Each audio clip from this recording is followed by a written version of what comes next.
It feels like the federal government got out of science. And for a long time, I've argued that the Gulf of Mexico has been treated like a stepchild when it came to funding research. You look at how much money goes into Chesapeake or the Great Lakes, and then you compare to what's put into the Gulf of Mexico, and it's minuscule by comparison. We have no baseline data to begin with, and whether you like it or not, if BP hadn't ponied up the money at the very beginning of this accident, we'd have no data whatsoever because everything is hidden in the NERDA process, which that process itself further feeds to the conspiracy theory because no one's allowed to talk about the results of their studies. Yeah, so much of, of this incident was inconsistent with the mechanisms that we normally pursue. The communication was cut off. I heard a story recently about people that were not allowed into areas, just out of the overwhelming concern for their safety, I guess, or the legal issues, I guess. And those are the things that were driving so much of this. And all of this is very foreign to our normal modus operandi. And I don't know that there's a solution to it. This has been one of the frustrations over the last year that was quite painful, was how do you deal with this? What is the role?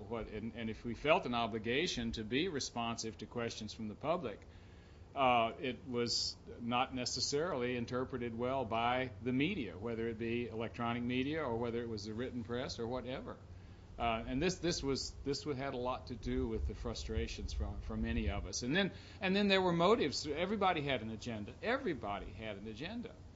Our prognosis for looking back now at these trophic influences of perturbations on this very productive system, I think will open up new lines of research opportunities. I think, traditional federal funding sources should come into play for us here in the Gulf of Mexico. I think it'll be much bigger than just the BP-funded GRI research that's coming out of this.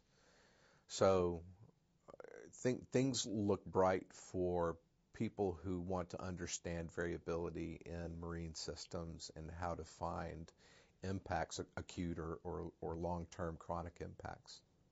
One of the ways in which you really prepare for crises is to have good baseline data. And if you're really building solid baseline data, then you've trained a lot of people in order to get those data. But we haven't really been supported to build those baseline data. We're kind of lucky in that regard that NSF funded this particular study. There's very few studies like this that were funded prior to this event.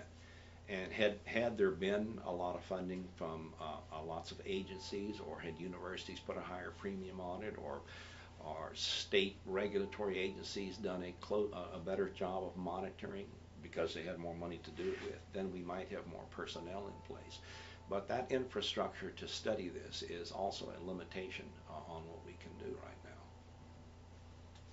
now. Expertise, or actually being funded to monitor and evaluate the success of some of these restoration projects, or to work with partners in the nursery and propagation industry to provide the plants that are most suitable for restoration to help bring back that salt marsh that was damaged or lost or otherwise impacted as quickly as possible, and allow those restoration projects to begin to provide some of those normal ecosystem functions and services that the undamaged salt marsh did before the spill. Yeah. And it still gets back to they never funded science in the Gulf, and there are no long-term monitoring plans over here.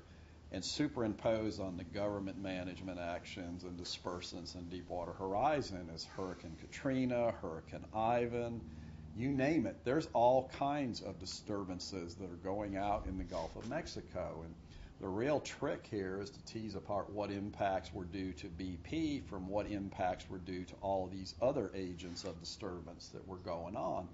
The federal government created a conspiracy by not evilly spreading around the research dollars in the United States. Or evenly, I think the important thing to me that's become, we've preached it for years, but the Gulf is the gas station for the nation. It's the seafood market for the nation. It deserves to have been treated better than it has.